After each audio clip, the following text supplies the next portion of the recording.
Colonel Allen Allensworth is a name that history tried to erase, yet his story carries one of the most powerful lessons in Black self-determination.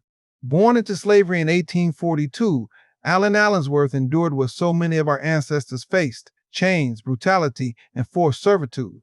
But instead of being broken by that system, he rose beyond it. During the Civil War, he became a Union soldier, fighting not only for his own freedom, but for the liberation of millions. His journey didn't stop there. He educated himself, became a minister, and eventually achieved the rank of chaplain in the United States Army, the highest ranking Black officer of his time. When most men would have been satisfied with recognition, Allensworth's vision went far deeper. He didn't ask for inclusion or permission from the system. He believed that freedom meant building for ourselves. So in 1908, he founded Allensworth, California, the first town in the state fully established, financed, and governed by Black people. This was not just a settlement. It was a statement.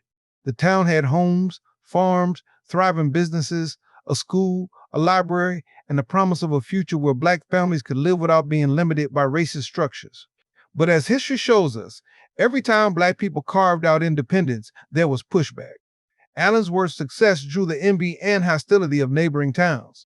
They deliberately cut off the community's water supply, rerouted resources, and used local banks to deny loans to residents.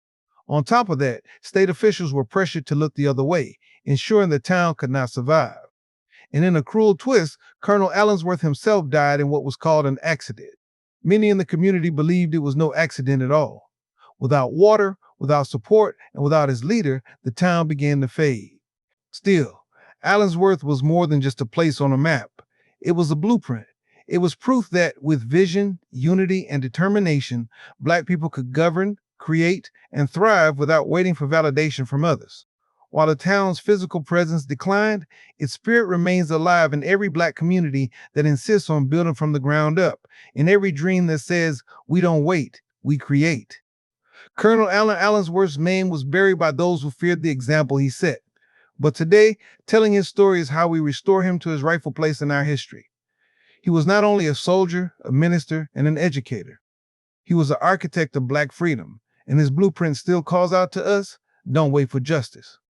He built the first town in California where Black families could own land, govern themselves, and live without limits.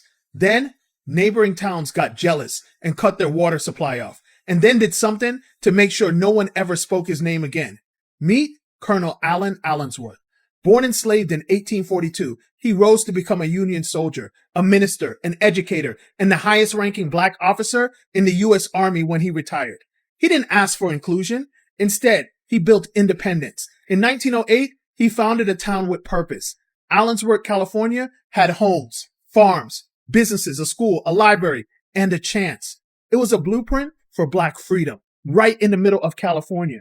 But powerful neighbors that were jealous of their success rerouted the town's waters. Those same neighbors got the banks to refuse loans for the town's residents and businesses. State officials were encouraged to turn their backs on them. And just years after founding the town, Colonel Allensworth was eliminated in an accident some believe wasn't so accidental.